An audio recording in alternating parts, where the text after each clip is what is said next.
Romains chapitre 7. Ignorez-vous, frères et sœurs, je parle ici à des gens qui connaissent la loi, que la loi n'exerce son pouvoir sur l'homme qu'aussi longtemps qu'il vit?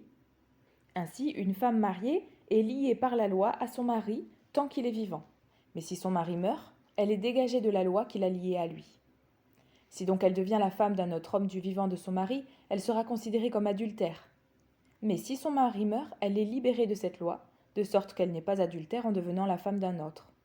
De même, mes frères et sœurs, vous aussi vous avez été mis à mort par rapport à la loi, à travers le corps de Jésus-Christ, pour appartenir à un autre, à celui qui est ressuscité, afin que nous portions des fruits pour Dieu. En effet, lorsque nous étions livrés à notre nature propre, les passions pécheresses éveillées par la loi agissaient dans nos membres, de sorte que nous portions des fruits pour la mort. Mais maintenant nous avons été libérés de la loi, car nous sommes morts à ce qui nous retenait prisonniers, de sorte que nous servons sous le régime nouveau de l'esprit, et non sous le régime périmé de la loi écrite. Que dirons-nous donc? La loi est-elle péché? Certainement pas. Mais je n'ai connu le péché que par l'intermédiaire de la loi. En effet, je n'aurais pas su ce qu'est la convoitise si la loi n'avait pas dit « tu ne convoiteras pas ». Saisissant l'occasion offerte par ce commandement, le péché a produit en moi toutes sortes de désirs. En effet, sans loi, le péché est mort. Pour ma part, sans la loi, je vivais autrefois. Mais quand le commandement est venu, le péché a repris vie, et moi je suis mort.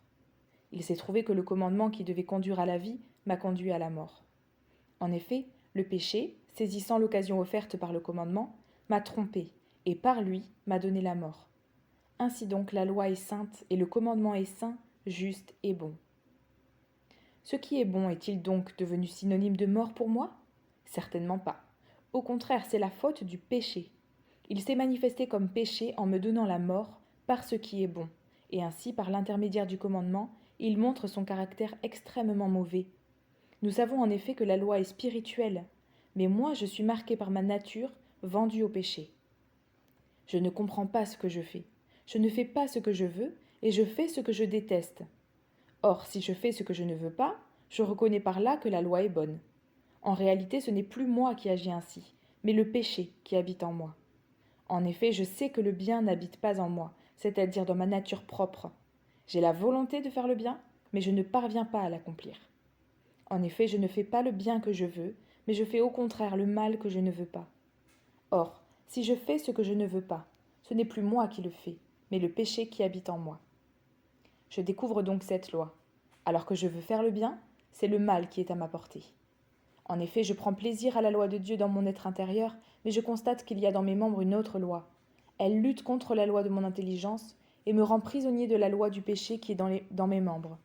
Malheureux être humain que je suis, qui me délivrera de ce corps de mort? J'en remercie Dieu, c'est possible par Jésus-Christ notre Seigneur. Ainsi donc, par mon intelligence, je suis esclave de la loi de Dieu, mais par ma nature propre, je suis esclave de la loi du péché.